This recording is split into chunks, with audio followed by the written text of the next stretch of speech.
Actually school of life से पहले मैंने अविनाश अरोन सुना था क्योंकि मुझे पता था कि ये प्रोजेक्ट को हेल्प कर रहे हैं।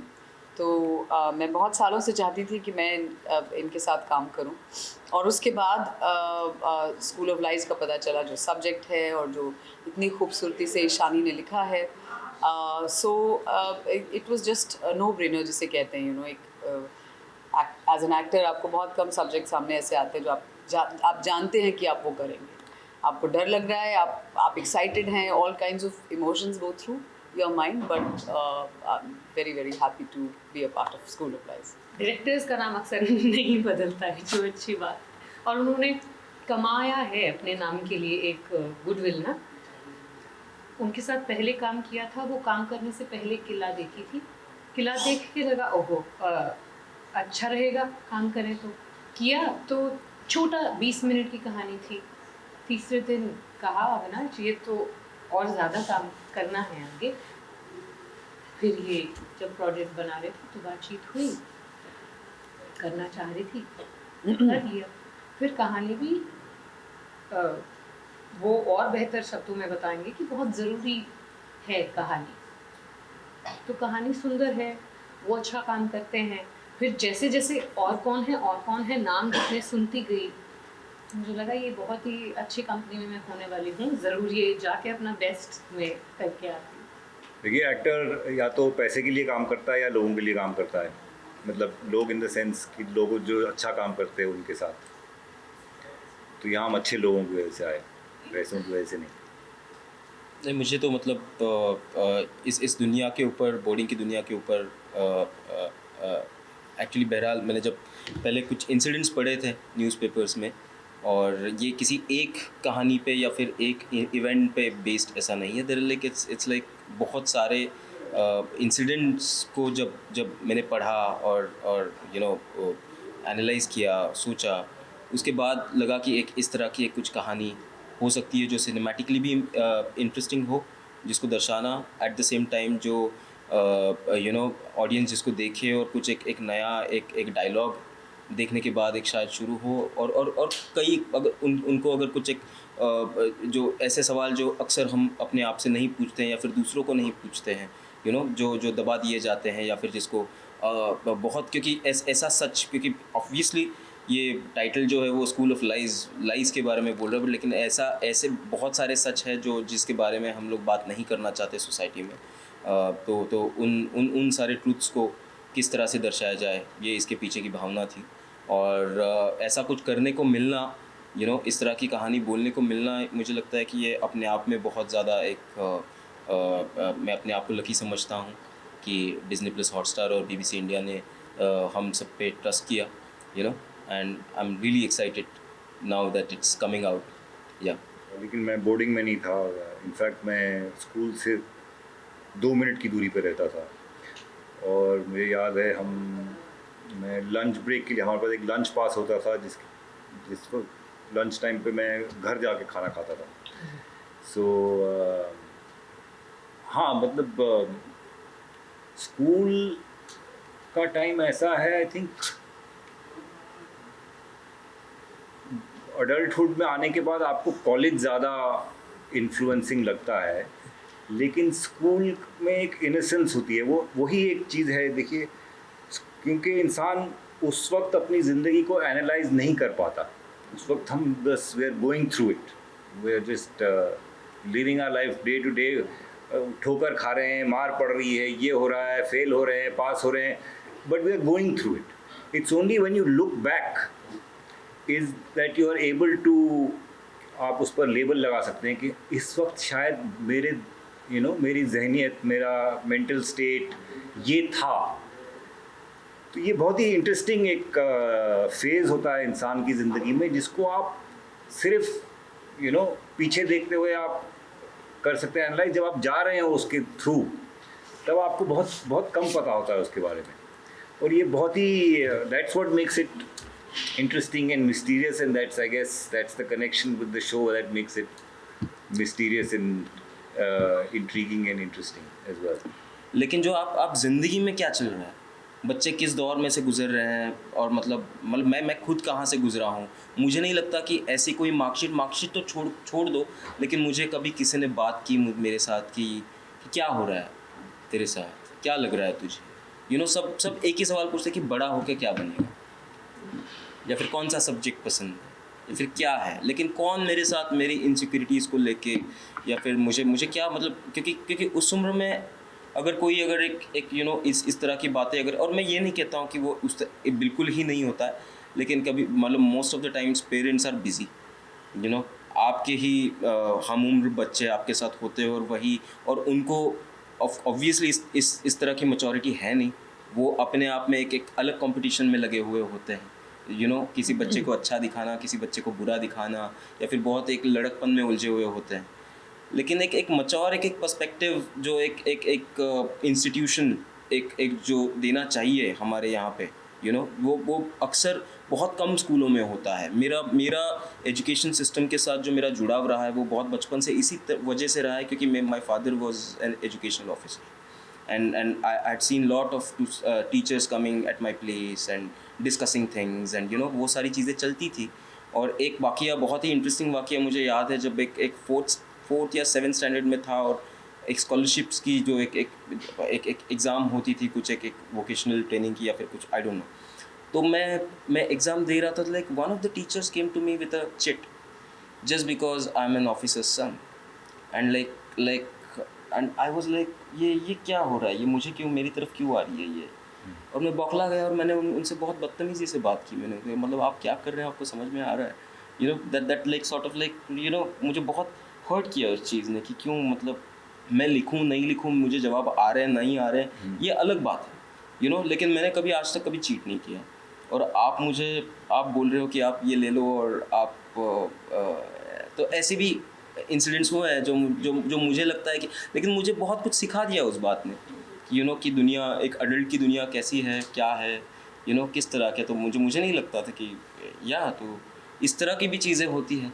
और जहाँ तक मुझे लगता है कि एक चाइल्डहुड, डिप्रेशन नहीं बोलूँगा, बट लेकिन एक उस सेंसिटिव उम्र में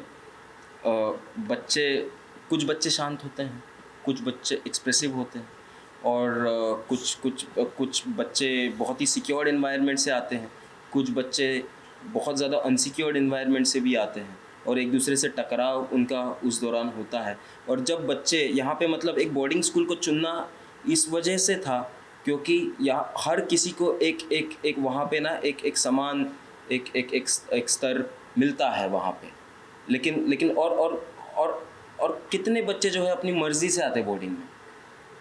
मुझे नहीं लगता कि बहुत ज़्यादा बच्चे अपनी बोर्डिंग से कोई, मतलब एक 7 साल का, मतलब एक 6वीं 7वीं कक्षा में पढ़ने वाले कितने बच्चे होंगे जो अपने आप चाहेंगे कि हाँ मुझे बोर्डिंग जाना है, मुझे मेरे माँ बाप से दूर जाना है।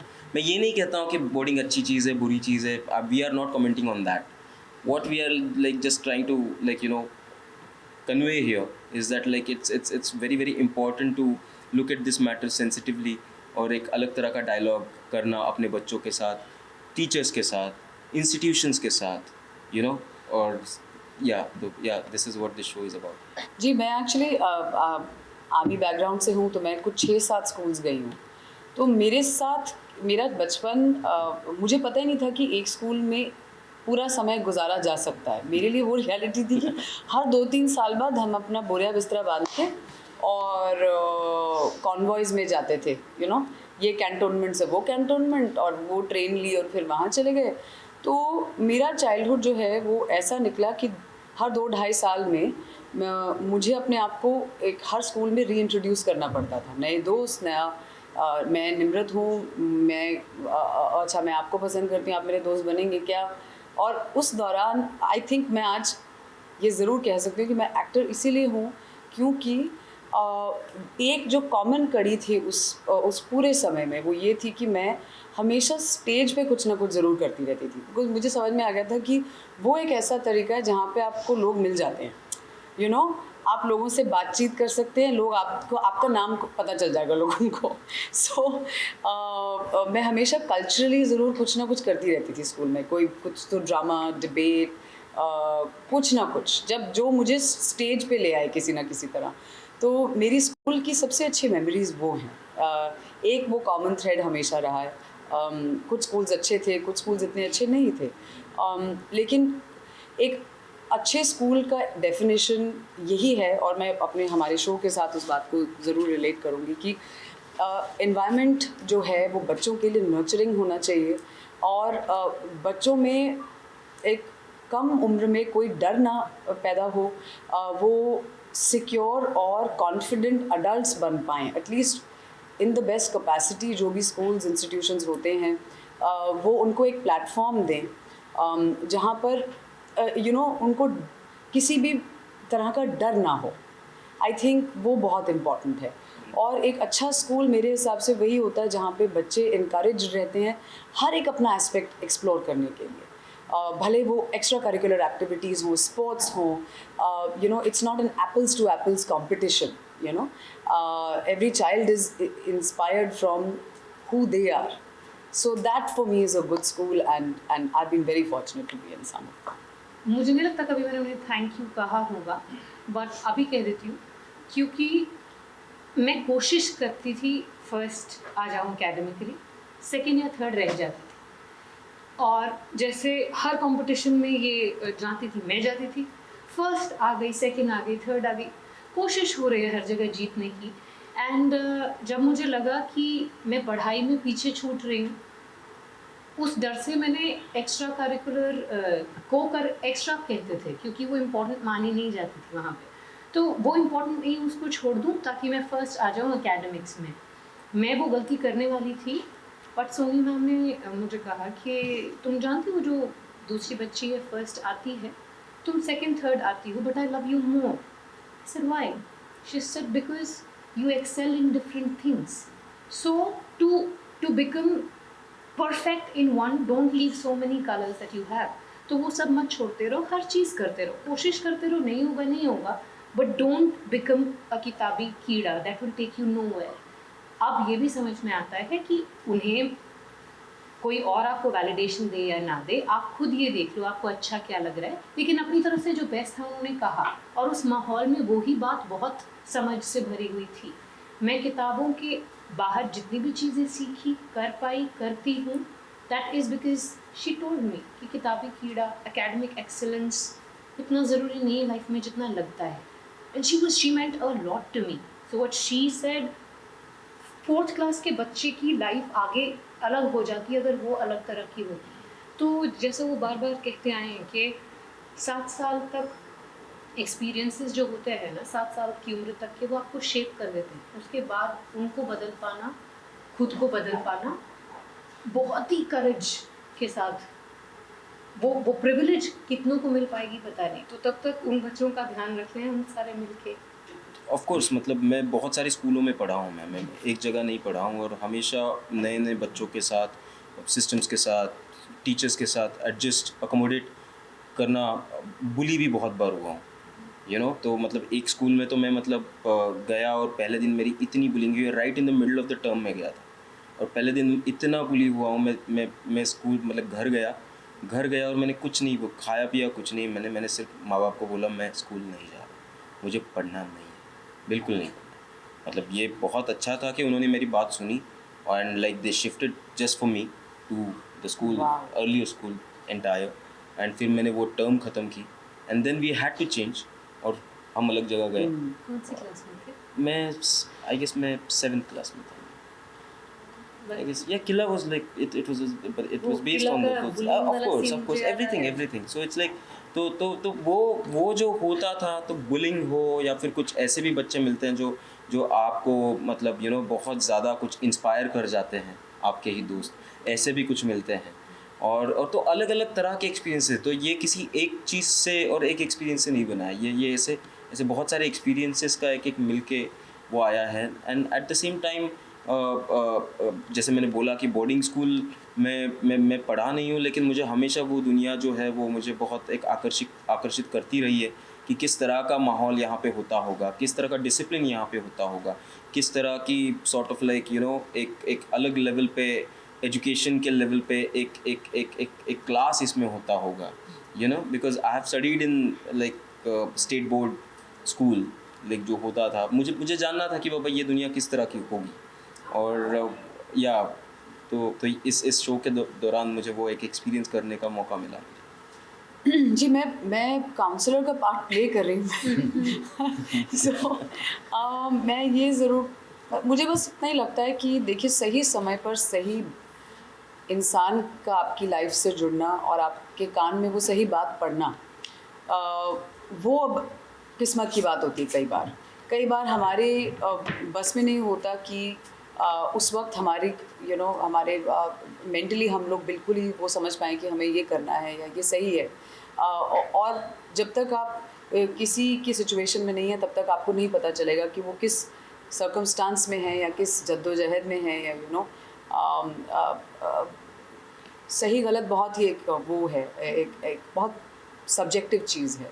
और I just hope and wish for every student and every child everywhere that आपको सही समय पर सही गाइडेंस मिले। और एक कई बार आपको बस एक सहारा चाहिए होता है किसी का। अगर आप किसी टफ सिचुएशन से निकल रहे हैं, अगर हम लकी हैं तो हमें वो मिल जाता है, नहीं है तो फिर अल्लाह मालिक। और वो अडल्ट्स के साथ भी बहुत होता है, ऐसा नहीं है कि सिर्फ बच्चों के साथ ही होता है। सो आई जस्ट थिंक दैट कभी भी जल्दबाजी में कुछ नहीं करना चाहिए। हमेशा बस याद रखें कि ये समय है, ये निकल जाएगा, और आज जो हो रहा है वो कल नहीं होगा। उतनी बात अगर हम लोग याद रखें तो शायद अपने आप को और अपने आसपास के लोगों को हम बचा सकते हैं।